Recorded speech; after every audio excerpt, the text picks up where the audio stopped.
ओम अज्ञानतिमिरान्धस्य ज्ञानाञ्जनाशलाकया चक्षुरुन्मिलितं येन तस्मै श्रीगुरुवे नमः। श्रीचैतन्यमनोभीष्टं स्थापितं येन भूतले स्वयं रूपा कदा मह्यं ददाति स्वपदान्तिकं।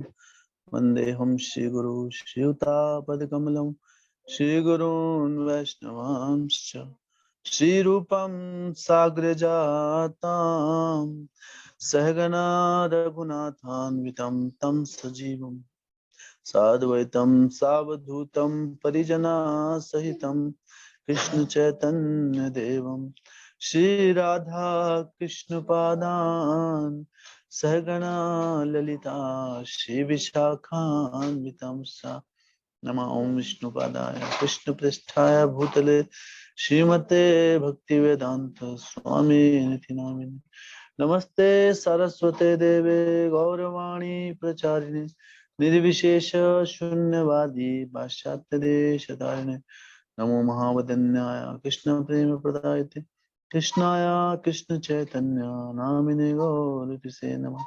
हे कृष्णा करुणा सिंधु दीनबंधु जगतपते गोपेश गोपिका कांता राधा कांत नमस्तुते। तप्त कांचन गौरांगी राधे वृंदावनेश्वरी वृषभानुसुते देवी प्रणमामि हरिप्रिये।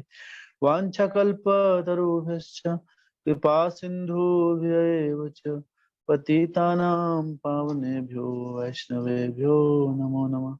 जय श्री कृष्ण चैतन्य प्रभु नित्यानंद श्री अद्वैत गदाधर शिवासादि गौर भक्त वृंद।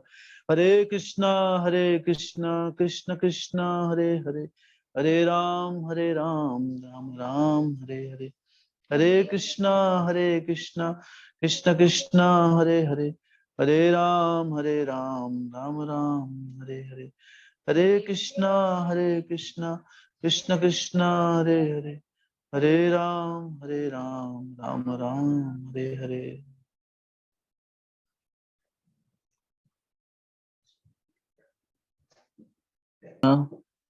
सभी भक्तों का स्वागत है आज की प्रातःकालीन कथा में। आज हम गृहस्थ आश्रम कथा का दिन है आज हमारा।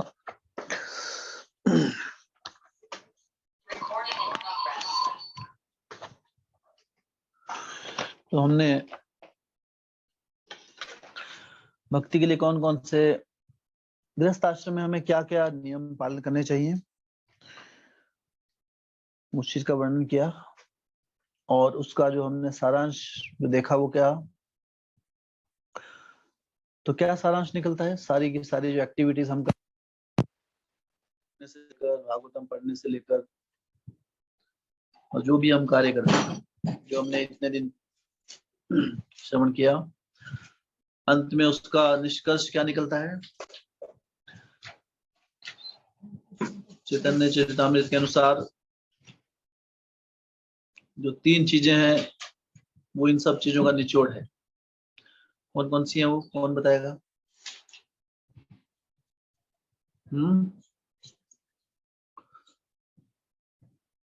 अल्टीमेटली जो सारी जो एक्टिविटीज हैं उनका निष्कर्ष एक निकलता है। हाँ बोलिए हरीश बाबू, बोलिए उस पर। हरे कृष्णा प्रभु जी, दंडवत प्रणाम। हरे कृष्णा प्रभु जी, जो निष्कर्ष निकलता है चैतन्य चरितामृत के अनुसार वो ये है कि हमारी नाम में रुचि बढ़ेगी। नामेर रुचि, वैष्णवों के प्रति हमारा सेवा भाव उत्पन्न होगा, जागृत होगा, और जीवों के प्रति हमारे अंदर दया आएगी। जी हाँ, ओके, धन्यवाद।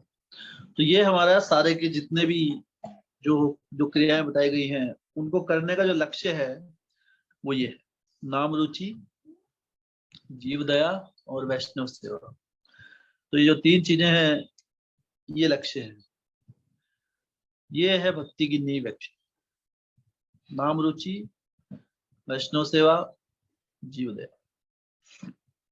उसके बाद हम देखते हैं कि क्या क्या है गृहस्थ आश्रम में हमें, विच आर द डोंट्स। पहले हमने डूज देखे क्या क्या करना है, अब क्या नहीं करना है। तो गृहस्थ आश्रम में सबसे पहले हमें ऐसा कोई कार्य नहीं करना है जो भगवान श्री कृष्ण से संबंधित ना हो। और तो पहला क्या है कि जो कृष्ण भक्ति से संबंधित ना हो ऐसा कार्य हमें नहीं करना। तो अभी आप भक्तगण इतने समय से कथाएं सुन रहे हैं, आप मुझे एक पॉइंट बताइए कोई भी, कि ऐसे कौन से कार्य हैं जो हमारी भक्ति के लिए अच्छे नहीं है, या फिर जो कृष्ण से संबंधित नहीं है, जो हमें नहीं करने चाहिए। एनी पॉइंट जो आपको समझ में आया हो इतने दिन हम श्रवण कर रहे हैं। नो पॉइंट, सब कुछ करो, भक्ति भी करो। हरे कृष्णा प्रभु जी। हरे कृष्णा जी प्रभु जी, हमें ये है कि हमें ऐसे लोगों का संग नहीं करने चाहिए जिससे हमारा कृष्ण भावना जिसमें पतन हो, या हम अपना भक्ति में हम अपना उन्नति ना कर पाए, जिससे हमारी भक्ति बाधित हो। Okay, thank you very much. तो एक पॉइंट क्या हुआ हमारा, असत संग नहीं लेना है हमको। तो गृहस्थ आश्रम में ये महत्वपूर्ण पॉइंट है कि हमें we should unnecessary mingle with the materialistic people. जो भौतिकवादी लोग हैं, जिनको भगवान की भक्ति से या तो वो विमुख हैं, हाँ, या फिर वो, हाँ, उनको कुछ लेना देना नहीं इससे। तो ऐसे लोगों का संग करने से क्या होगा, हमारी जो भक्ति है वो हमारा भक्ति भाव, क्योंकि जैसा हम एसोसिएशन लेते हैं, जब हम किसी का संग लेते हैं, किसी के साथ श्रवण करते हैं, आप आदान प्रदान करते हैं। तो संग लेने का अर्थ क्या है, आदान प्रदान। जैसे अभी वैष्णव संग हो रहा है, आप सुन रहे हैं, अब अभी सब मुंह बंद करके बैठ जाए आप, मैं भी ऐसे बैठ जाऊं चुपचाप, तो एक दूसरे की शक्ल देखते रहो, उसको संग नहीं बोलेंगे, ठीक है। संग का अर्थ है आप सुन रहे हैं और सुना रहे हैं। तो अगर किसी से आप सुन रहे हैं, भौतिकवादी लोगों से, उनकी कथाएं सुन रहे हैं अगर आप, तो वो आपको बता रहे हैं अलग अलग प्रकार के नियम उनके हिसाब से भौतिक, तो उससे क्या होता है, हमारी भक्ति का विनाश होता है। अगर हम किसी भी ऐसे टॉपिक्स पे हमें चर्चा नहीं करनी है जो कि भगवान की भक्ति से संबंधित ना हो, उसका कहीं ना कहीं संबंध जुड़ा होना चाहिए कृष्ण भक्ति से, या तो डायरेक्ट या इनडायरेक्ट। डायरेक्ट संबंध तो ये है हरिनाम, हरि कथा, है ना, वैष्णव सेवा, ग्रंथों का अध्ययन, ये है हमारा डायरेक्ट सेवा। इनडायरेक्ट सेवा क्या है, वो आप कहेंगे जो लोग जो छात्र हैं, पढ़ाई कर रहे हैं अभी, अब उनका एग्जाम है, मान लो हिस्ट्री का एग्जाम है ना, तो हिस्ट्री में कुछ नहीं है भगवान के बारे में, उसमें तो अकबर बाबर है सब, तो मुगल साम्राज्य के बारे में बताया उसमें, तो कृष्ण से संबंधित तो है नहीं।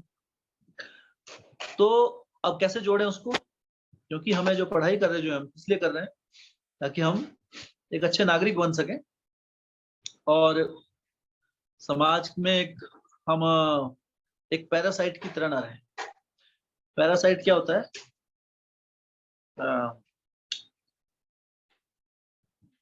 पैरासाइट होता है जैसे अगर कोई, कुछ पेड़ ऐसे होते हैं परभक्षी, परभक्षी, तो वो क्या करते हैं कि वो अपना, उनका कुछ नहीं होता है, वो दूसरों के, जैसे कुछ ऐसी बेल होती हैं आप देखें जंगल में, वो पेड़ के ऊपर चढ़ जाती है और उस पेड़ से ही भोजन लेती है, पेड़ भोजन लेता है और पेड़ का ही भोजन खाते हैं वो। तो हमें समाज में वैसा नहीं बनना है, समाज के ऊपर बोझ नहीं बनना है। भक्त समाज पे बोझ नहीं होता है, भक्त का अर्थ है समाज का बोझ उतारना, उसको जीवन मृत्यु के चक्कर से जीवन को लक्ष्य बताना। तो इसलिए हम एक सुदृढ़ नागरिक बन सकें, अपने दायित्वों को पूरा कर सकें, इसलिए हमें पढ़ाई करनी आवश्यक है। तो उस नजरिए से उसको देखना है। तो वो कहने का मतलब है कि जो भी हम कार्य कर रहे हैं उसका संबंध कृष्ण भक्ति से जुड़ा होना चाहिए कहीं ना कहीं। अगर वो नहीं जुड़ा है, ऐसा कार्य हमें नहीं करना चाहिए। ओके, तो ऐसे कौन से कार्य हैं, एक तो बताया अभी मनीष प्रभु ने, कि हमें असत संग नहीं करना है, क्योंकि हम ऐसे लोगों का संग करेंगे जो सिर्फ ऐसे अधर्म की चर्चा करते हैं ज्यादा, या तो नशे की बातें, है ना, या फिर आप कुछ लोग होते हैं उनके एक पर्टिकुलर टॉपिक होते हैं, या तो खेल कूद की बातें करेंगे या फिर राजनीति की बातें। कुछ लोग होते हैं वो सीधा राजनीति में चले जाते हैं, उनका सुबह उठते भी मोदी, है ना, शाम को भी मोदी।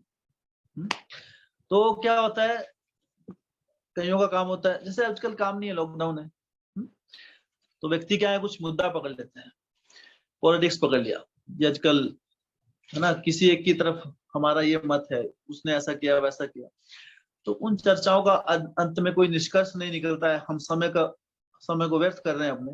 वो लोग समय की कीमत नहीं जानते हैं, हम तो जानते हैं, हमने शास्त्र पढ़ के यही सीखा है। तो हमें अपने समय का सदुपयोग करना चाहिए, जो हमारे पास समय है उसको हमें अपनी भक्ति में आगे बढ़ने के लिए, जो भी कार्य हैं वो करने चाहिए, जिससे हमारा समय व्यर्थ ना हो। तो असत्संग करना इसलिए सबसे डेंजरस चीज है, असत्संग नहीं करना है। हम ऐसे लोगों का संग करना है जो हमें प्रेरित करें भक्ति में आगे बढ़ने की। ओके, और कोई पॉइंट जो कृष्ण से संबंधित नहीं है और हमें नहीं करना चाहिए, और आपने सुना हो कुछ? हरे कृष्णा प्रभु जी। हरे कृष्णा, बोलिए। प्रभु जी हमें भक्तों के दोष भी नहीं देखने चाहिए, और मतलब भक्तों का आंकलन नहीं करना चाहिए। Okay, very nice point, thank you. तो महक माता जी बता रही हैं कि हमें भक्तों का ना तो दोष देखने चाहिए भक्तों में। जब भक्ति मार्ग में आते हैं हम, देखो जब तो हम किसी से मिले ही नहीं तो नेचुरली दोष भी नहीं दिखेंगे उसके। लेकिन जब किसी से मिलना शुरू हो गए, हर रोज देख रहे हैं, बातचीत हो रही है, मैसेज हो रहे हैं, है ना, कथा में बैठ रहे हैं, एक दूसरे को देख रहे हैं, तो कई बार, और या जब हम आते हैं साथ में आते हैं मंदिर में, जैसे आते हैं हम संडे को आते थे तो सेवाएं करते हैं, तो कई चीजें होती है। हर व्यक्ति, हर भक्त, हर जीव अनोखा है, सबका अपना अपना एक बैकग्राउंड है। सर कोई व्यक्ति अलग अलग बैकग्राउंड से, है ना, आया है ना, किसी की परिवेश किस तरीके से हुई है, किसी की किस तरीके से हुई है, तो किसी का बोलने का तरीका अलग है ना, किसी की बोली नॉर्मल बोली है, किसी की खड़ी बोली है, समझ में नहीं आती कई बार। अब आप देखिए, आप नाहन में कुछ दूसरी भाषा चलती है, आप थोड़ा ऊपर चले जाइए, है ना, इधर शिमला रोड पे, वहां की भाषा अलग है। तो कोई अगर वहां का भाषी कोई भक्त आए, उसकी लहज में अगर कोई पहाड़ी लहजा है, तो दोष नहीं देखना है। कोई बोल रहा है ऐसे, है ना, मैं बोल के नहीं बताऊंगा, आप समझ लीजिए, ठीक है। जैसे पहाड़ी लहजे में बोलते हैं ना कि, तो अब कहीं हमारे भक्त में पहाड़ के भी हों, तो वैसा नहीं बोलना है कि अरे इनका लहजा कैसा है ना, मतलब उसमें वैसे दोष नहीं देखना। सबका अपना अपना, क्योंकि जिसकी जो जहां पैदा हुआ है, जैसी भाषा वैसी बोलेगा वो, है ना। कई कई जगह की भाषा बड़ी फनी सी होती है, आपको देख के बड़ी अच्छी लगी। हरियाणा में चले जाइए, हरियाणा का कोई अगर तो नहीं है हरियाणा, लेकिन हरियाणा टच वाले वक्त है हमारे कहीं, तो उस टाइप के वो भाषा जो है थोड़ी, तो भाषा से, या कोई देखने में ऐसा है, कोई लंबा है, कोई छोटा भक्त, कोई बोना भक्त, है ना, तो ऐसे बाह्य दिखाओ इन चीजों से हमें भक्तों को आकलन नहीं करना चाहिए। ये बहुत महत्वपूर्ण है, आकलन नहीं करना है हमें कभी भी किसी का। हमें आकलन करने का अधिकार नहीं है किसी का, ये कैसा है वैसा है। ये देखिए कि वो भक्ति कर रहा है, ये बड़ी बात, वो भक्ति मार्ग में आया है। तो इन बाह्य चीजों से भक्तों में आपस में, और दूसरा अपराध का अर्थ है कि उनमें दोष देखना और उनके दोष दूसरों को से डिस्कस करना कि उसने ऐसा किया ऐसा किया। कई बार वैष्णव संघ के नाम पर हमारी चुगलियां शुरू हो जाती हैं। हम कॉल करेंगे, चलो वैष्णव संघ लेते हैं, हमने कथा में सुना है भक्तों से बात करनी चाहिए, तो भक्तों से बात करना है, लेकिन उसमें चर्चा का विषय कृष्ण होने चाहिए और नहीं होना चाहिए कुछ और, होगा तो प्रजल्प हो जाता। तो इसलिए भक्तों की निंदा नहीं करनी है कभी भी। उनके अंदर कोई कमियां हैं तो कमियां नजरअंदाज कर देनी है। इसलिए कहते हैं कि जो हमारी पलकें हैं वो झपकती हैं, हमेशा ऐसी नहीं रहती है मछली की तरह। जब किसी का दोष दिखे तो आंखें बंद कर लो, और जब अच्छा गुण दिखे तो आंखें पूरी खोल लो। हाँ, ये है भक्त का लक्षण। तो सब अपने अपना सबका जो ठीक है, जो जितना कर रहा है। हाँ, कई बार जो हमारे गुरुजन हैं या हमारे शिक्षा गुरु हैं, उनको हमको बताना पड़ता है, तो उनका वो दायित्व है कि आप ऐसा मत कीजिए, ऐसा कीजिए। लेकिन अगर आपको दायित्व नहीं है तो ऐसे किसी की कमियां नहीं निकालनी।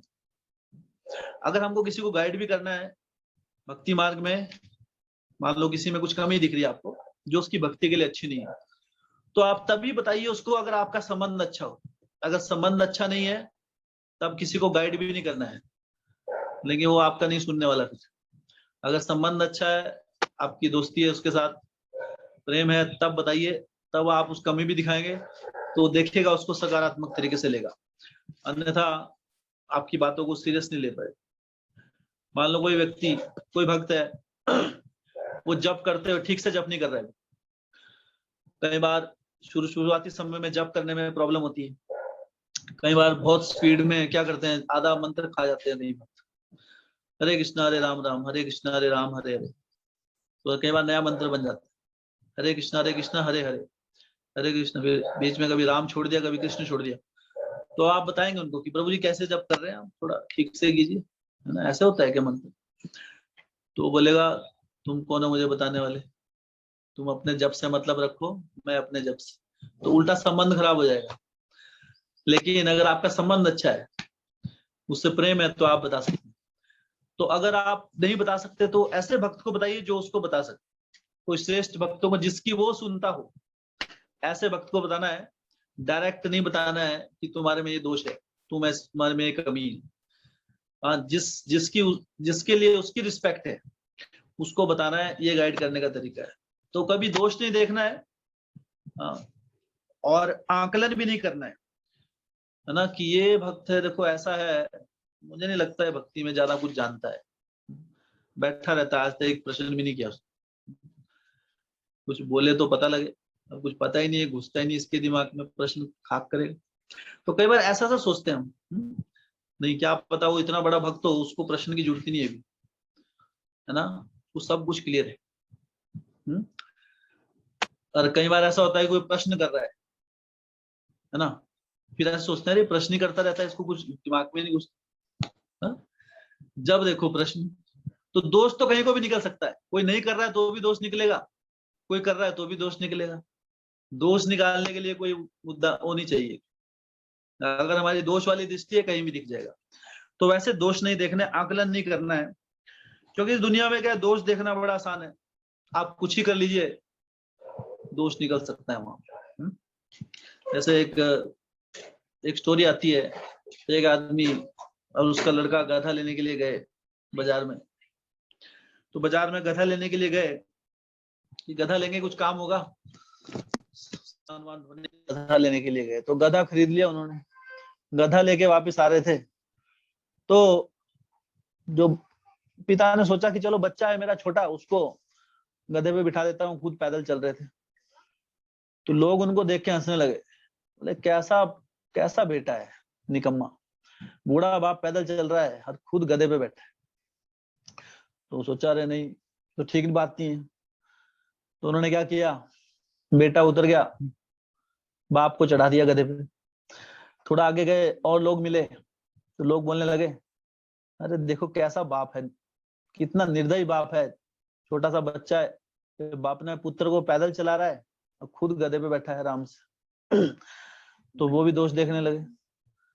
तो थोड़ी देर बाद अभी क्या करें, तो वो क्या करने लगे, दोनों चढ़ गए गधे पे। तो दोनों गधे पे चढ़ गए और जा रहे हैं। तो आगे लोग मिले, लोगों ने कहा देखो कितने निर्दयी लोग हैं, एक बेचारा गधा छोटा सा, दो लोग बैठे हैं, मार दिया बेचारे को। तो वैसे दोष देख रहे हैं अभी कि देखो गधे में भी जान है भाई, जानवर है, तो ऐसा तो हो गया। तो अभी क्या करें भाई। तो कुछ समय के बाद दोनों पैदल चलने लगे, गधे को खाली चलाने लगे। फिर लोग मिले, बोले कितने मूर्ख लोग हैं, गधा लिया है और पैदल चल रहे हैं। तो आप बताइए कहाँ बचे आदमी।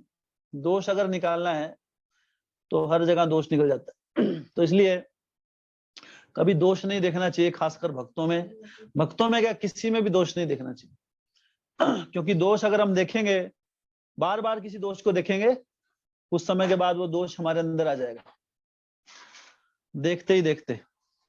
हाँ, हमको पता भी नहीं चलेगा वो दोष हमारे अंदर। और पहली बात, कहा जाता है कि हमें वही दोष दिखता है दूसरे में जो हमारे में खुद में होता है। जिंदगी एक आईना है। हाँ, तो इसलिए हमें दोष नहीं देखने चाहिए किसी के, और ना ही भक्तों का आकलन करना है कि ऐसा भक्त है, वैसा भक्त है, ये भक्त कोई है ना, इसकी दाढ़ी लंबी है, उसे दाढ़ी बना के आप अच्छी बात है, पर ऐसा दोष नहीं देखना। अगर किसी की है तो ठीक है, होने दो बेचारे की, अभी उसको प्यार है अपनी दाढ़ी से। कईयों का प्यार एकदम से नहीं निकलता है, कहीं तो समझ जाते धीरे धीरे, कई बार आसक्ति होती है, तो वो होता है। स्टार्टिंग में बहुत चीजें होती हैं, व्यक्ति अलग अलग बैकग्राउंड से आया है, अलग अलग है ना तरीके से जहां वो पनपा है। तो जैसे हम कई बार अंतरराष्ट्रीय कृष्ण भावनामृत संघ में भक्त लोग ज्यादा दाढ़ी मूछ नहीं रखते हैं एक्चुअली। तो कई बार होता है, जैसे नया कोई भक्त है, अब नहीं कर पा रहे वो। सारे भक्त हैप्पी राणा प्रभु जैसे तो नहीं होते हैं कि 2 दिन कि कुछ ही दिन में इतना परिवर्तन आ गया उनके अंदर, कहां से कहां चले गए। तो सबका नहीं होता है, तो इसका मतलब ये नहीं है कि आप दोष देखेंगे उसका। कई बार नहीं बनती नहीं बात, है ना। अभी मूछे हैं किसी के ना, मूछ नहीं तो कुछ नहीं, उनको वो नहीं कर पाते एक्चुअली। तो ठीक है, आप दोष मत देखिए, मूछे रखने नहीं रखने से भक्ति बढ़ेगी नहीं। लेकिन हाँ, हमको क्लीन रहना है, नीट एंड क्लीन, इसलिए नियम बनाए गए। तो लेकिन अगर वो नहीं कर पा रहा है तो दोष नहीं देखना। ये सोचना है कि अभी ये व्यक्ति भक्ति मार्ग में आ चुका है और अभी भक्ति रूपी जो शावर है, झरना है, उसके नीचे खड़ा हो गया। अब धीरे धीरे धुलाई हो रही है उसकी। तो जब कोई व्यक्ति नहाने के लिए जाता है, जैसे सुबह नहाते हैं हम, साबुन लगाते हैं, पूरे शरीर में साबुन लगाए, फिर हम जो शावर होता है, मान लो शावर से नहा रहे हैं हम, तो ऊपर से पानी गिर रहा है हमारे। तो जब पानी गिर रहा है तो ऐसा तो नहीं है कि पानी गिरते ही सारा साबुन धुल जाएगा, धीरे धीरे धुलेगा ना। पहले सर धुलेगा, फिर भुजाएं धुलेंगी, धीरे धीरे होगा। अब आप बोलेंगे अरे देखो सिर्फ सिर ही साफ है इसका, बाकी सारा गंदा है नीचे। अरे भाई, तो टाइम लगेगा, थोड़ा वेट करो। अभी भक्त नया नया है, अभी सिर धुलेगा, फिर है ना आगे आगे धुलाई होगी, एक एक नियम सीखेगा धीरे धीरे। पर बड़ी बात क्या है? बड़ी बात है कि नहाने तो आ गया वो, शावर के नीचे आ गया वो, शावर के नीचे आ गया अगर वो कृष्ण भक्ति के, तो एक दिन पूरा धुल जाएगा। इस विश्वास के साथ किसी में दोष नहीं देखना है हमको। तो ये हो गया हमारा दूसरा पॉइंट। बहुत अच्छे नियम बता रहे, पॉइंट्स बता रहे हैं आप, हरि बोल। जो भगवान से संबंधित नहीं है और जो हमें नहीं करना चाहिए। और कुछ है ऐसा? खत्म? हरे कृष्णा प्रभु जी। हरे कृष्णा। हमें अपने भक्ति अपने ढंग से नहीं करनी चाहिए, हमें शास्त्रोचित भक्ति करनी चाहिए। हरि बोल, थैंक यू। तो बहुत सुंदर पॉइंट। हमें तो हम बोले कि कृष्ण से संबंधित हमें क्या करना चाहिए? कृष्ण से जिसका संबंध नहीं, ऐसे कार्य नहीं करने चाहिए। लेकिन कृष्ण भक्ति कर रहे हैं वो भी स्वतंत्र रूप से नहीं करनी चाहिए। कृष्ण भक्ति स्वतंत्र रूप से करना भी ठीक नहीं है। हमें हमेशा कृष्ण भक्ति शास्त्रोचित मार्गदर्शन में करनी चाहिए। अन्यथा कहते हैं, शास्त्र कहते हैं कि अवैष्णव मुख गृणम पूतम हरि कथामृतम श्रवणम एतम न कर्तव्यम सर्पोच्छिष्टम यथापय। कि अवैष्णव मुख, या अवैष्णव जो है, अवैष्णव कौन है? जो खुद वैष्णव नहीं है, खुद उन्होंने विष्णु भक्ति के नियम नहीं अपनाए जीवन में, ऐसे लोगों से विष्णु की कथा नहीं सुननी चाहिए। जो खुद वैष्णव नहीं है, विष्णु के बारे में कैसे बताएगा? तो वैष्णव, अवैष्णव मुख, अवैष्णव के मुख से हरि कथा सुनना ऐसा है जैसा किसी दूध को पीना जिसको सांप ने टच किया हो। सर्पो उच्छिष्टम यथापय। जैसे दूध होता है, तो दूध क्या है? मान लो आपका 2 कटोरियां हैं दूध की, एक नॉर्मल कटोरी और एक दूसरी कटोरी जिसमें सांप ने डंक मार रखा है, सांप ने दूध पिया है। आप दोनों कटोरी को दूध देखेंगे, दोनों एक जैसे दिखेंगे, आपको लगा दोनों ही दूध है, लेकिन दोनों को पीने से एक असर नहीं होगा, है ना। एक से जीवन मिलेगा, एक से मृत्यु। उसी तरह कृष्ण भक्ति, वही कृष्ण लीलाएं है, वही भागवतम है। अगर किसी वैष्णव के मुख से सुनेंगे तो भक्ति में प्रगति मिलेगी, भक्ति में जीवन दान मिलेगा। लेकिन किसी अवैष्णव के मुख से सुनेंगे, सर्पो उच्छिष्ट, वो सर्प सांप का जूठन के समान है। सेम कथाएं, चाहे वो कृष्ण लीलाएं सुन रहे हैं, लेकिन अगर आप किसी प्रोफेशनल आदमी से सुन रहे हैं जो धन के लिए कथा कर रहा है, या फिर कोई उसका दूसरा कोई निजी स्वार्थ है, या वो खुद वैष्णव नहीं है, ऐसे कथा सुनने से क्या है, हमारी भक्ति का विनाश हो जाता है। तो हमें क्या है, क्योंकि बहुत कई बार ऐसी कथाएं होती हैं, वो शास्त्रोचित नहीं बोलते हैं, वो अपने हिसाब से बोलते हैं, जो पब्लिक डिमांड है, पब्लिक को थोड़ा अच्छा लगे, कुछ गाना वाना हो गया, तो उससे क्या होता है, हमारी भक्ति का विनाश हो। वो भी कृष्ण से संबंधित नहीं है, बेशक वो कृष्ण की आवाज है, कृष्ण के कथा है, लेकिन वो कृष्ण से संबंधित नहीं है। कृष्ण से संबंधित कथा वो है जो कृष्ण ने दे रखी है शास्त्रों में, और जो प्रमाणिक भक्तों के माध्यम से हमको मिल रही है। तो इसलिए कहते हैं कि श्रुति स्मृति पंचरात्रि का विधि बिना एकांत की कृष्ण भक्ति उत्पात एवं कल्पते। अगर हम जो श्रुति शास्त्र हैं हमारे, जो हमें श्रवण करते हैं, ये शास्त्र जो है सेम शास्त्र, अगर हम इनको, इसकी कई बार क्या है, हम इनको त्याग देते हैं, लेकिन क्या है, हम अपनी भक्ति में लग जाते हैं कि हमें कृष्ण भक्ति करनी है, अपने तरीके से भक्ति करते हैं, है ना। उसमें दिए गए उपदेशों को छोड़कर, शास्त्रों को, श्रुति स्मृति, श्रुति क्या है, जितने हमारे उपनिषद हैं ये सारे, स्मृति क्या है, जितने हमारे पुराण हैं ये सारे, इन्हें कहते हैं श्रुति स्मृति। पंचरात्रि का विधि क्या है, ये जो विधि विधान है, जो है ना, भगवान की पूजा करना, डीटी वर्शिप करना, ये नियमों का पालन करना, ये है पंचरात्रि का विधि। इसके बिना एकांत की कृष्ण भक्ति उत्पात एवं कल्पते। जो एकांत की भक्ति करता है अपने सेल्फ स्टाइल वे में, देख कई बार भक्तों को हाँ आप देखिए, वो भक्त भक्ति करते हैं अच्छे, अपने घर में उनके कोई होता है गोपाल या और कोई विग्रह है, या फिर शालिग्राम शिला है, या फिर है ना कोई अलग शिला, कुछ भी रखा उन्होंने, या कोई भगवान की और मूर्ति रखी हुई है, वो उसकी सेवा करेंगे, लेकिन उनको भगवान के भक्तों के संग में आने की रुचि नहीं होती है, उनको जप करने में रुचि नहीं होती ज्यादा, वो संग में नहीं दिखेंगे, कम दिखेंगे। तो ऐसा, इसे कहते हैं एकांत की भक्ति। ये एकांत की भक्ति हमारे लिए ठीक नहीं होती। ये हमारे जीवन में क्या करेगी, उत्पात एवं कल्पते, एकांत की कृष्ण भक्ति उत्पात पैदा करती है। तो इसलिए जो भी हम उपासना करते हैं साथ में उस साधु संग में होनी चाहिए। हाँ, भक्तों के संग में आए बिना, मार्गदर्शन के बिना कोई भी कार्य हमें नहीं करना है, अन्यथा कब हमारे साथ क्या हो जाए कुछ पता नहीं। उल्टा हमारा अभिमान बढ़ेगा, हमारे अंदर नम्रता नहीं बढ़ेगी, भक्ति नहीं बढ़ेगी। नम्रता के बिना हमारा सारा ज्ञान दूषित है। तो इसलिए शास्त्रोचित हमें आगे बढ़ना चाहिए, क्योंकि शास्त्रों को छोड़कर बाकी सब ज्ञान नहीं है, बेशक ज्ञान जैसा दिखे वो अज्ञान है।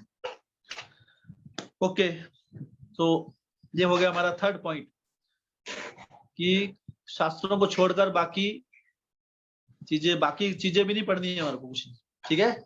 जैसे नोवेल पढ़ते हैं कई लोग, नोवेल रीडिंग पहले हुआ करता था इसका चलन, जब मोबाइल नहीं होते थे, इंटरनेट सही था, तो लोग नोवेल पढ़ते थे। जो भी बड़े बुजुर्ग हैं शायद अगर हाँ वो समझते होंगे, पूरा नोवेल होती थी ना पहले, नोवेल तो समझते हैं ना, किताबें होती हैं जो उसमें स्टोरी लिखी है। अब फिक्शन क्या होता है, मतलब उसका कोई लेना देना नहीं है सच्चाई से, बस लिखा होता है, थोड़ा आनंद आ जाएगा सुन के।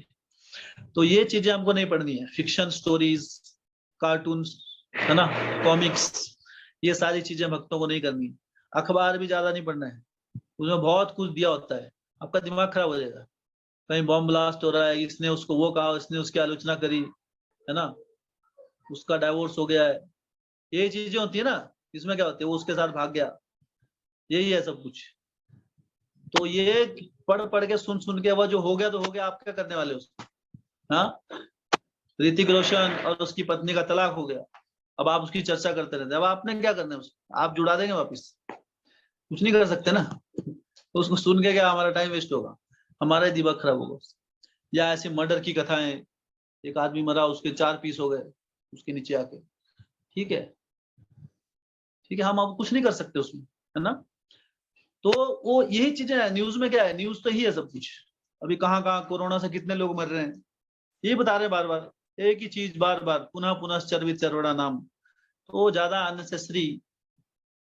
हाँ, अगर कोई किसी एग्जाम की कोई तैयारी कर रहा है तो आप न्यूज वगैरह देखिए, उस अपने उसके लिए, उससे संबंधित है, अन्यथा अपने आनंद के लिए अननेसेसरी न्यूज मत देखिए। उस समय उस समय की जगह शास्त्र पढ़िए, गीता भागवत, तो कुछ लाभ होगा। ये न्यूज यहीं की यहीं रह जाएगी, जो हो रहा है ना, वो होना ही है, हमारे हाथ में नहीं। तो इसलिए भक्त को अपना समय व्यर्थ नहीं करना चाहिए इन चीजों में। ये हमारी भक्ति का, ये कृष्ण से संबंधित नहीं है। कृष्ण से संबंधित कोई भी लिटरेचर हमको नहीं पढ़ना है, हाँ, इन वन लैंग्वेज। सो कृष्ण से संबंधित, कृष्ण से संबंधित जो लिटरेचर नहीं है वो हमको नहीं पढ़ना।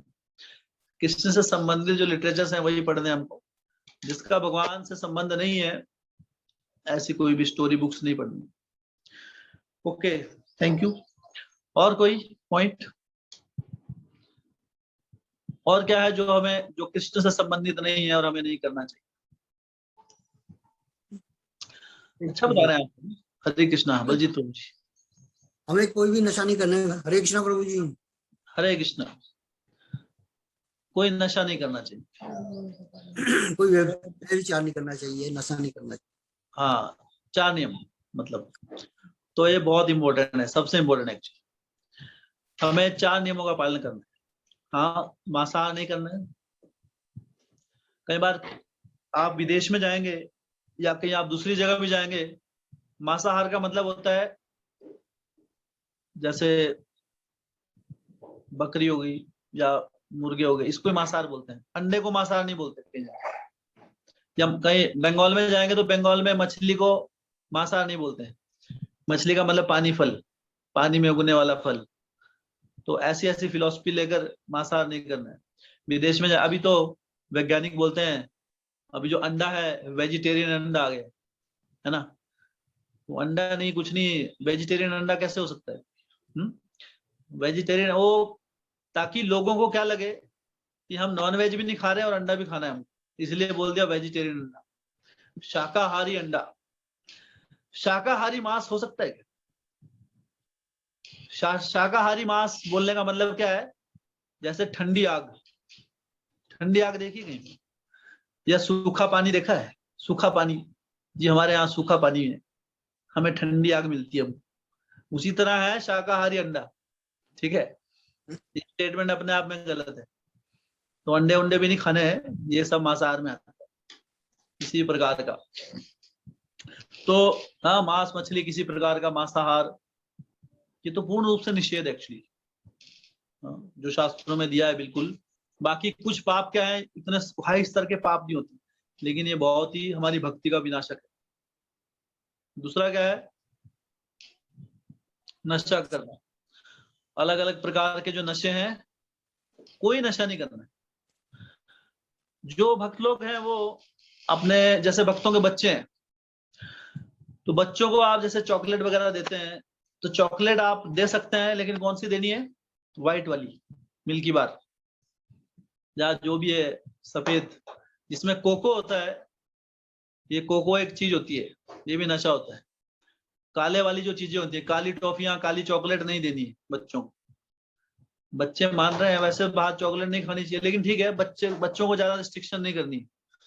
उनको आप दे सकते हैं, लेकिन सात्विक व्हाइट वाली दीजिए उनको, ये वाली नहीं देनी। बाकी ये हाँ, सूक्ष्म मात्रा में उसमें भी नशा होता है। जितने भी काले वाला आइटम है ना, ब्लैक, वो नहीं देने। हाँ, इवन बॉर्नविटा जो है वो भी ठीक नहीं होता है। Bournvita Complan boy, I am a Complan boy, ऐसा बोल बोल के इतना पैसा खर्चते हैं हम, इतना महंगा वो डिब्बा आता है। आपको पता है कॉम्प्लेन कैसे बनता है? कॉम्प्लेन जो होता है, ये बॉर्नविटा जो होता है, उससे 3rd क्लास की गेहूं होती है, जिसको आदमी भी नहीं खाते, जिसका आटा काली पड़ गई जो, वो पहले काली है, इसलिए क्या बोर्नविटा थोड़ा ब्राउन ब्राउन होता है। तो उसमें उस सबसे बेकार 3rd क्लास की गेहूं को यूज करते हैं, जिसको कोई नहीं खाता है, उसको नया रूप दे के आपको देते हैं, लीजिए बोर्नविटा, निकालिए 200 रुपए। तो जो 20 रुपए का भी चीज नहीं है वो आपको 200 रुपए में खा रहे हैं और दूसरे को दिखा रहे हैं I am a Complan girl, I am a Complan boy. तो ये जो चीजें हैं, हाँ आप शुद्ध दूध पीजिए ना, घी खाइए, भगवान की जो गौ माता है, तो असली जो प्योर चीजें हैं वो खाइए, लस्सी पीजिए, शुद्ध रहिए, ठीक है। इन चीजों से आती है, सब दिखावटी चीजें हैं बाहर से। मैं पुणे में था एक बार, तो एक प्रभु जी आए थे स्पेशल, वो गौ सेवा में लगे हुए थे, अपना पूरा जीवन उस पर लगाया था। उन्होंने एक पूरा लिस्ट बताया था कि किस प्रकार से बोर्नविटा वगैरह की कंपनियां कैसे पागल बनाती हैं। हाँ, ये जो चीजें हैं, ये भक्तों को इन चीजों का सेवन नहीं करना है, कुछ जान वान नहीं आती इससे। हाँ, आप देखिए गांव में कई लोग होते हैं बड़े खट्टे खट्टे, वो जीवन में उनको पता भी नहीं है बोर्नविटा क्या होता है, वो मक्की की रोटी खाते हैं अपनी आराम से। हाँ, तो ताकत आने के लिए कोई ऐसा नहीं बोर्नविटा पियेंगे बड़ी ताकत आ जाएगी, या कोई छोटा है उसकी हाइट बढ़ जाएगी, ऐसा नहीं है। जिसको छोटा रहना है छोटा ही है ना, चाहे वो जो मर्जी खा ले। ऐसा थोड़ा है राजपाल यादव के पास पैसा नहीं है, पैसा होगा ना उसका खाने के लिए, फिर वो तो ठिंगना से ही रहेगा, उतना ही रहेगा, अभी क्या करेगी। अब जो जैसा बना है या फिर जैसे माता पिता हूँ, हाइट उतनी रहेगी। तो ये बाह्य दिखाओं पे नहीं जाना है हमको, क्या खाना है क्या पीना है शास्त्रों से देखना है। तो नशे का कोई भी चीज नहीं करना है ना। जो तो कुछ चीजें तो डायरेक्ट पता है हमको कि नशा है वो, जैसे मदिरा हो गई, या फिर है ना जो धूम्रपान हो गया, ये तो क्लियर है, हमको पता है। अच्छा, जो पान होता है, अब कई बार पूछते हैं प्रभु जी पान, वो तो पत्ता है, घास फूस है, शाकाहारी है, पान खा सकते हैं क्या? तो पान जो होता है, पान, उस पान का पत्ता स्पेशल होता है, पत्ता उसमें थोड़ा सा कुछ, वो स्पेशल पत्ता है, वो नॉर्मल पत्ता नहीं है वो। हाँ, वो साग नहीं है कोई कि साग समझ के खा लो आप। वो उस पत्ते में, और उसमें क्या सुपारी डाली जाती है, सुपारी डलती है, कई चीजें डलती है ना उसमें। तो वो चीजें जो होती हैं उसमें भी नशे की मात्रा होती है, इसलिए पान भी नहीं खाना चाहिए भक्तों को। पान की आदत, ये गुटखा है ना, ये सारी नशे की चीजें हैं। तंबाकू, कौन कौन से होते हैं, उड़ता पंछी, बैठा हुआ पंछी, कुछ नहीं खाना है आप। ये सारे के सारे क्या करेंगे, आपको आपका भक्ति से विचलित करेंगे, आपका दिमाग खराब करेंगे, ठीक है। तो ऑफ कोर्स भक्त तो नहीं करते हैं। अच्छा, जो इसके अलावा क्या है, जो सूक्ष्म सूक्ष्म नशा है, तो एक तो बता दिया मैंने, चॉकलेट नहीं खानी है। और क्या है, चाय, कॉफी। कई बार जैसे हम कहीं घर में जाते हैं, तो हम तो चाय नहीं पीते, हम तो कॉफी पीते हैं जी सिर्फ। कॉफी में तो और ज्यादा नशा है चाय से भी।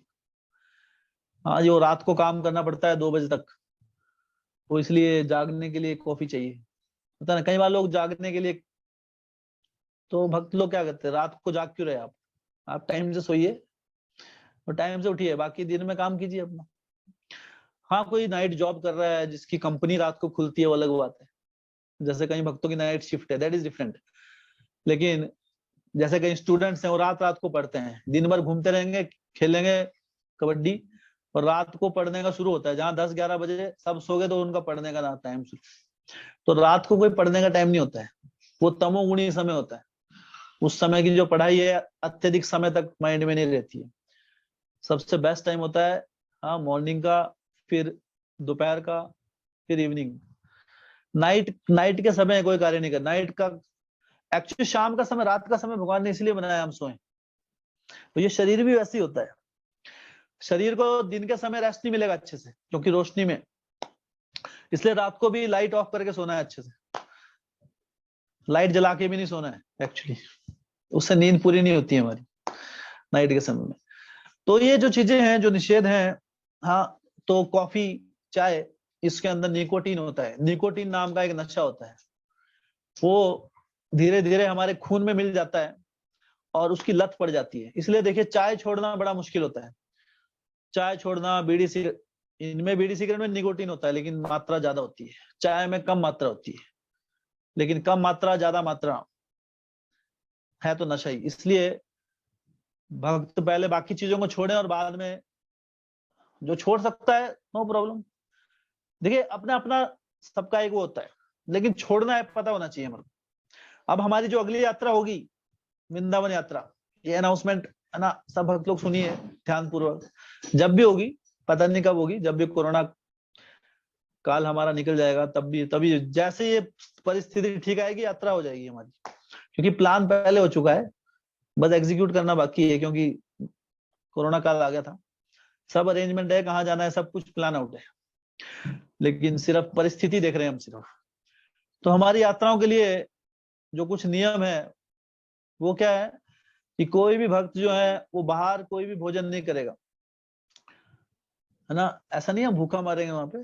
3 टाइम प्रसाद मिलेगा आपको, पेट भर के मिलेगा, जितना मर्जी खाओ, लेकिन प्रसाद के अलावा और कुछ नहीं खाना है। कुछ इधर चुटर पुटर लेके खा लिया कुछ भी, वो चीजें नहीं। पहले हमारी कंबाइन यात्रा होती थी तो ये चीजें थोड़ी हमने डिस्कस नहीं की, लेकिन अब से जो यात्राएं होंगी आपको पूरा प्रसाद के अलावा, क्योंकि प्रसाद के अलावा कुछ और लेंगे धाम में पूरी चेतना नहीं बनी रहेगी, चेतना नहीं बन रह पाएगी तो धाम का आश्रय नहीं ले पाएंगे। हाँ, वो कृष्ण कथा कृष्ण स्मरण का लाभ नहीं उठा पाएंगे। इसलिए वहां जाकर तो बच्चों के लिए भी जो हम देते हैं उसको पहले ही ऑफर करके रखिए, बच्चों को भी वही देना है जो प्रसाद दो। मतलब अगर 5 दिन की यात्रा है तो 5 दिन तक कोई भी, हाँ, जो भक्त प्रसाद नहीं ले रहे हैं अभी, कम से कम साल में 5 दिन तो संपूर्ण प्रसाद लेंगे, ये टारगेट है। तो पूरा प्रसाद और नो चाय नो कॉफी, है ना। कि धाम में जाएंगे, अरे धाम की तो चाय भी अमृत होती है। ऐसी नई नई फिलोसफी मत बनाइए, कई लोग भक्त ऐसे करते हैं। वृंदावन में तो सब कुछ ऑफर्ड है पहले ही, और अगर ये ठीक नहीं होता तो वृंदावन में क्यों मिल रहा है। तो अपनी फिलोसफी मत बनाइए, वृंदावन में सब मिलता है, मास्क भी मिलेगा, ठीक है। ऐसा नहीं है सब लोग आ गए वहां, तो वहां जाके चाय नहीं पीनी अब। तो जो बहुत ही लत पड़ी है जिसको, बहुत लोगों की लत छूट गई है वृंदा धाम में जाके हमारी यात्रा में। उसका उदाहरण एक हमारी कौशल्या माता जी हमारे साथ गई थी एक चक्कर धाम यात्रा में, दूसरी तीसरी यात्रा थी वो हिमाचल की। तो उसमें गए, उनको चाय नहीं दी, तो वहां चाय तो थी नहीं मंदिर में, तो चाय वहां पे निषेध है। तो नाराज हो गई बेचारी, बाद में इतनी नाराजगी होगी, लेकिन नाराजगी चाय पे निकाली। तो नाराजगी गलत चीज पे निकाली तो अच्छा है, बोले अब तो ऐसी चीज को पीना ही नहीं, तो छूट गई। कई बार बोलते हमसे छूटती नहीं है जी, हमसे प्याज नहीं छूटते, कुछ नहीं है जी, घुटनों में दर्द हो जाती है। जो प्याज खाते हैं उनके क्या सारे घुटने ठीक है सारे?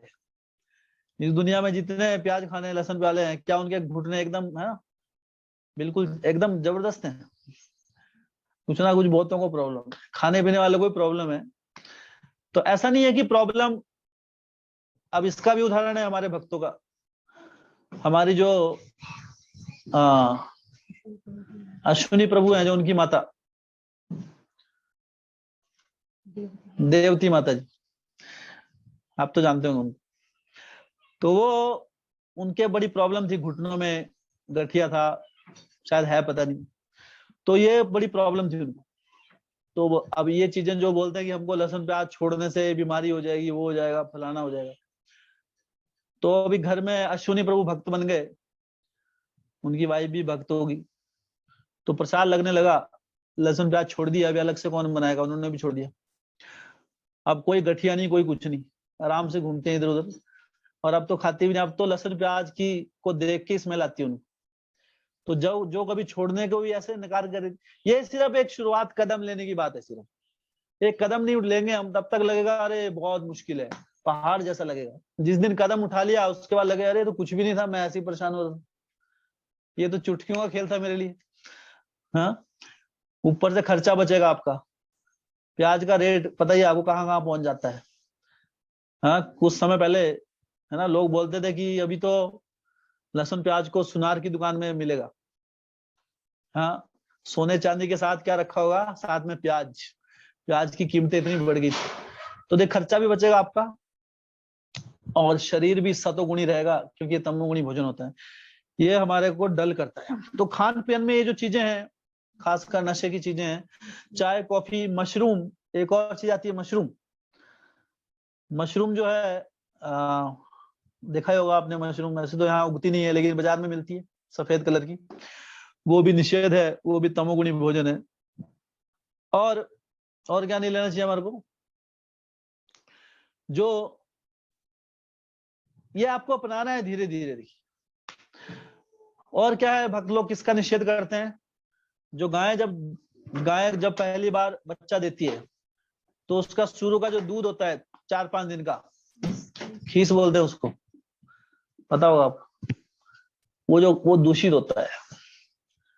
हाँ, वो कोई बड़ा उसको बड़े चाव से खाते हैं, हम भी भक्ति से आने से पहले बड़े चाव से खाते थे, लेकिन क्या है वो बहुत ही दूषित होता है।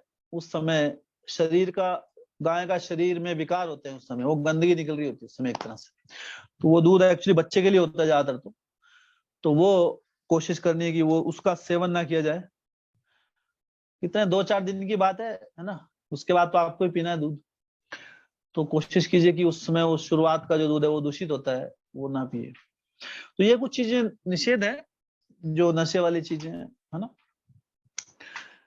तो अब इसके अलावा बहुत कुछ है जिन दुनिया में खाने के लिए, है ना। यात्राओं में हम जाएंगे, आपको दिखेंगे ऐसे ऐसी चीजें, तो आप बाकी सारे आइटम फिर भूल जाएंगे।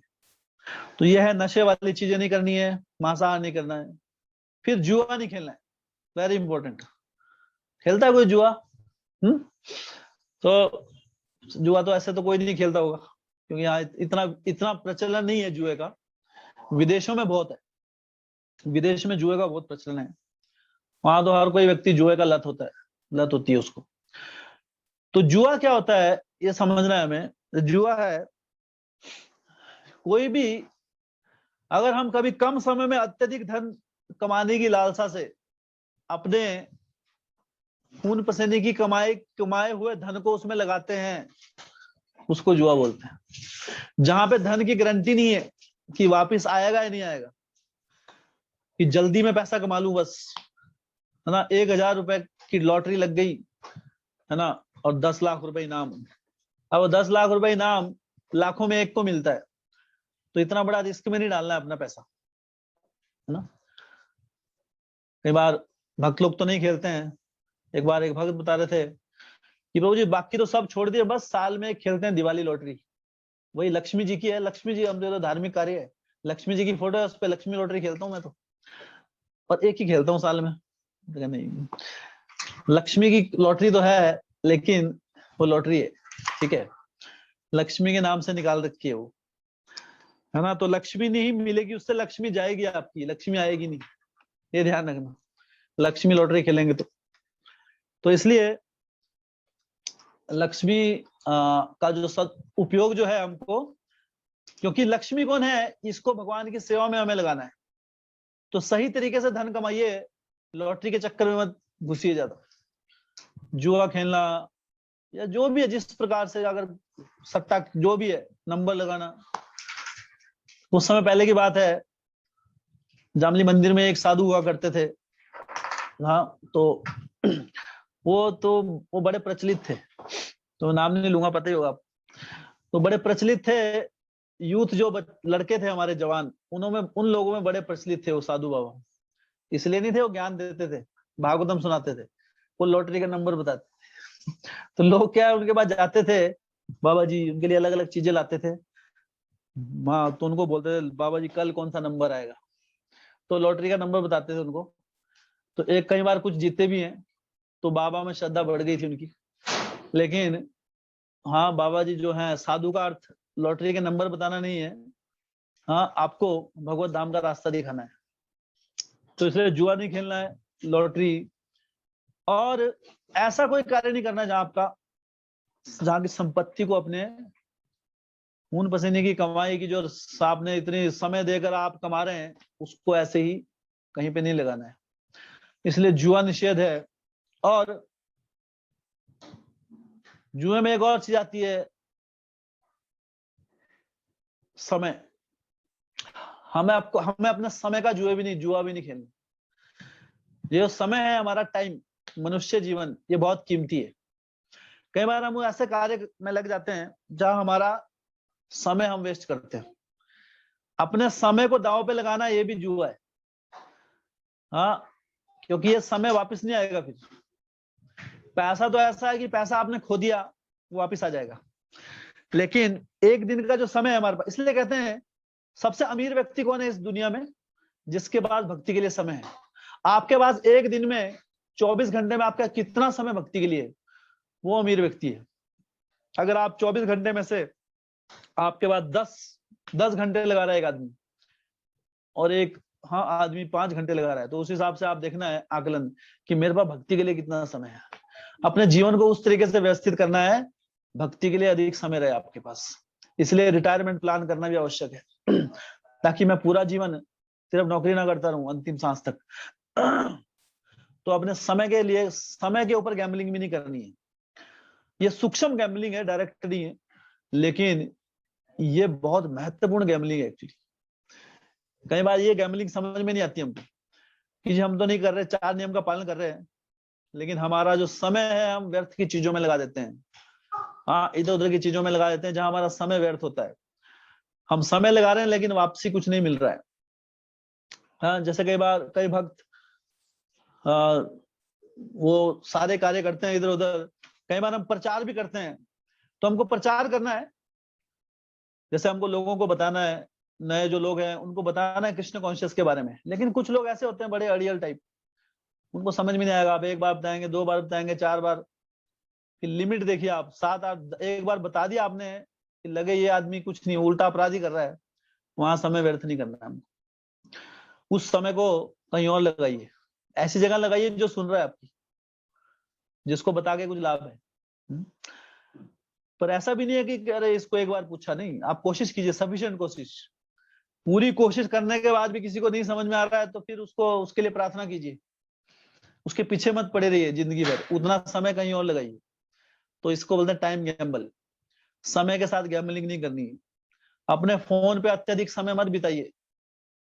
हाँ, फोन में क्या है, एक बार यूट्यूब खुल जाएगा आपका या फेसबुक, आप जिसे टाइम गैम्बलिंग, आपका पता नहीं टाइम कब चला जाएगा। ये ऐसी चीज है एक्चुअली, आप देखते रहेंगे ना, टिकटॉक ये वो, कौन गा रहा है, कौन नाच रहा है, कौन ऐसा है ना, मुंह बना रहा है कौन, और ये चीजें देखते रहेंगे दिन भर। हाँ नहीं, ठीक है, थोड़ा बहुत चलता है, नहीं जिंदगी बिल्कुल नीरस हो जाएगी, लेकिन बहुत ज्यादा मत रहिए उसमें।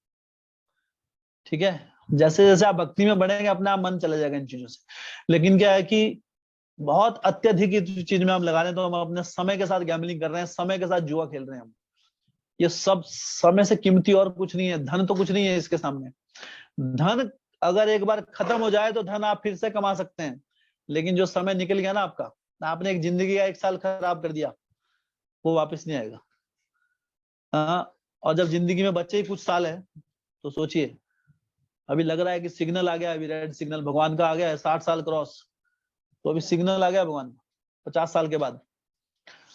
तो अभी थोड़ा बहुत टाइम बचा है, उसको पूरा लगा दीजिए अभी। अब मत सोचिए ये करना है वो करना है, ये दायित्व में है ना, पोते पालने हैं, पोतों के पोते पालने हैं, पोतों के पोतड़े धुलाने हैं, ये चीजें नहीं करनी है।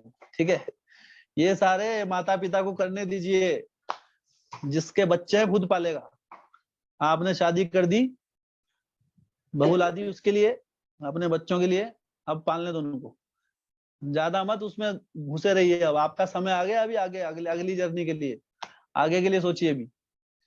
तो अपना जो समय है इस तरीके से समय के साथ जुआ मत खेलिए।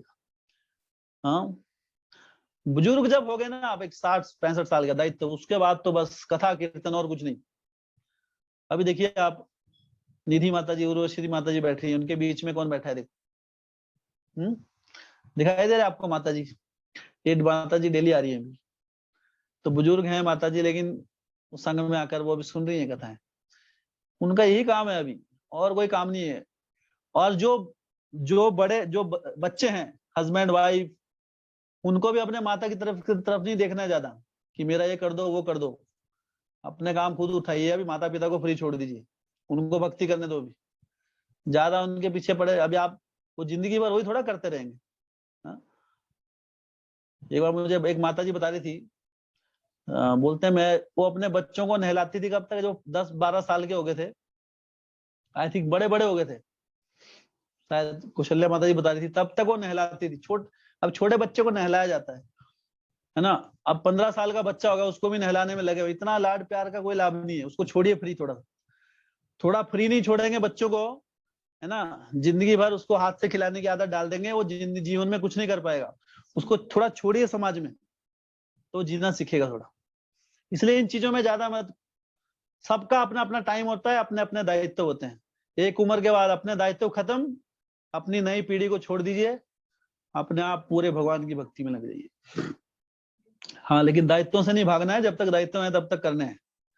लेकिन जब हो गए उसके बाद अभी, है ना, फिर ज्यादा आसक्ति नहीं रखनी है हमको। ये है समय का जुआ, समय के साथ जुआ नहीं खेलना है। कई लोग शेयर मार्केट में जाते हैं। शेयर मार्केट सुना है आपने?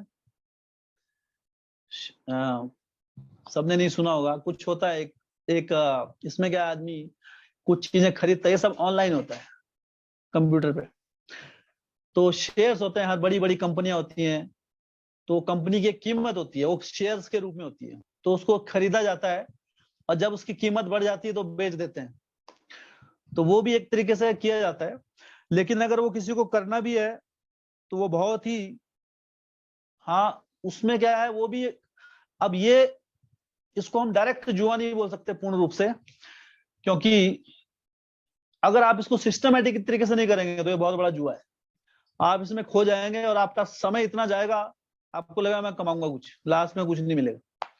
लेकिन अगर आप इसको बुद्धि से कर रहे हैं तो गाइडेंस में कीजिए कि आपको समय को पैसे, इसमें भी कई कई कई टाइप की स्कीम्स होती हैं जहां पर आप बहुत अधिक रिस्क नहीं लेते हैं, एक लेवल का रिस्क लेकर उसमें करते हैं और अपना बहुत समय।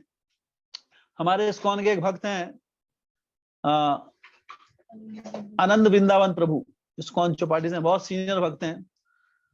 तो उनका लेक्चर है इसके ऊपर।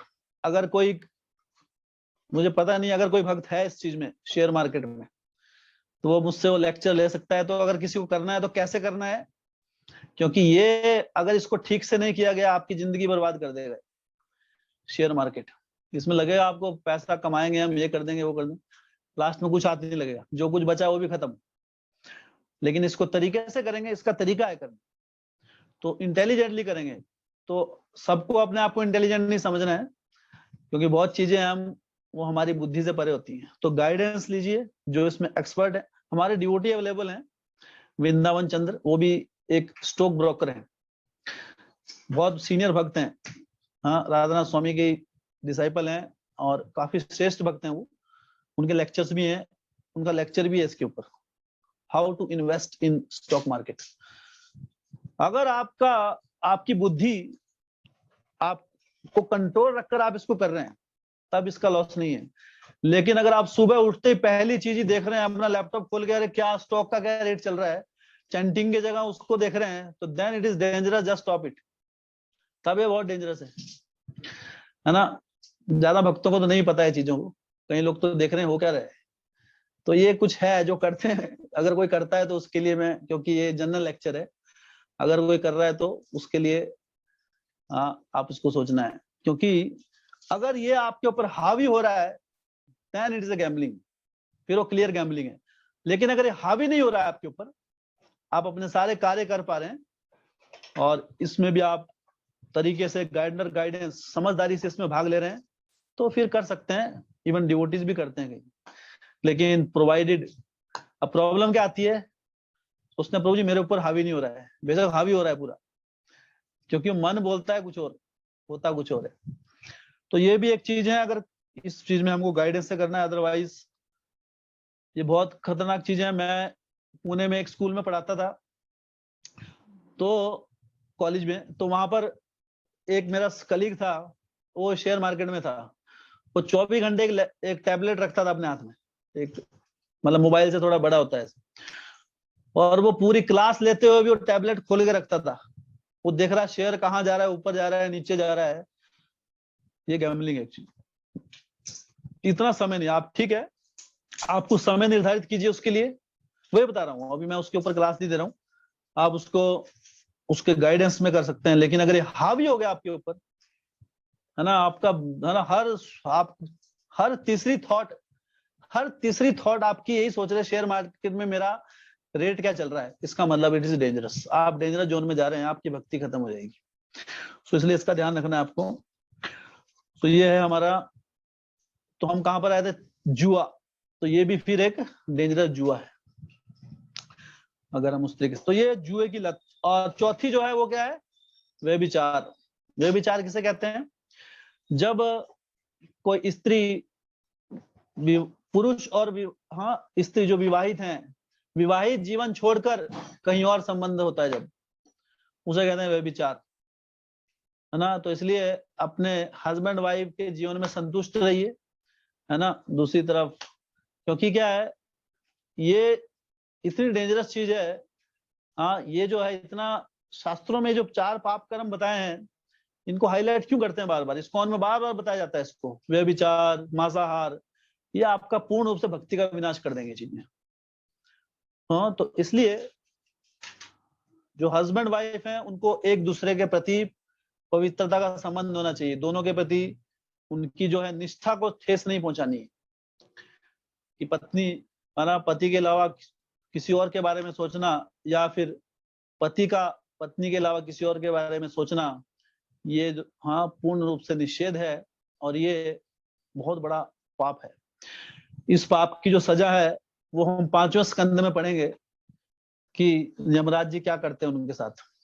एक तो बताया था मैंने क्या करते हैं उनके साथ, गरम गरम लोहे की एक स्त्री होती है वहां पे, एक लेडीज होती है, लेकिन वो नॉर्मल लेडी नहीं होती है ना, वो बिल्कुल रेड कलर की होती है, लाल कलर, लेकिन वो लाल कलर साड़ी नहीं होती है, वो गरम गरम लोहे की होती है।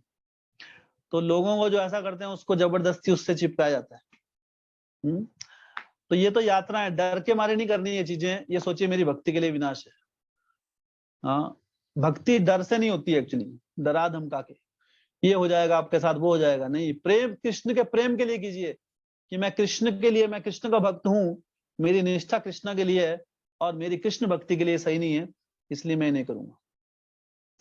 तो ये जो 4 चीजें हैं ये बहुत इंपॉर्टेंट है। हाँ, ये नियम पालन करना, ये हमारी भक्ति का विनाश करती हैं। इनका कृष्ण से कोई, इनसे कृष्ण से संबंध स्थापित नहीं कर सकते इन चीजों का, और जिन चीजों का कृष्ण से संबंधित नहीं है वो गृहस्थ को अवॉइड करनी चाहिए, वो निषेध है शास्त्रों में। तो इससे आगे हम नेक्स्ट कथा में चर्चा करेंगे, क्योंकि अभी बच्चों की क्लास है 10:30 बजे। तो आप ले सकते हैं, एक प्रश्न हम ले सकते हैं।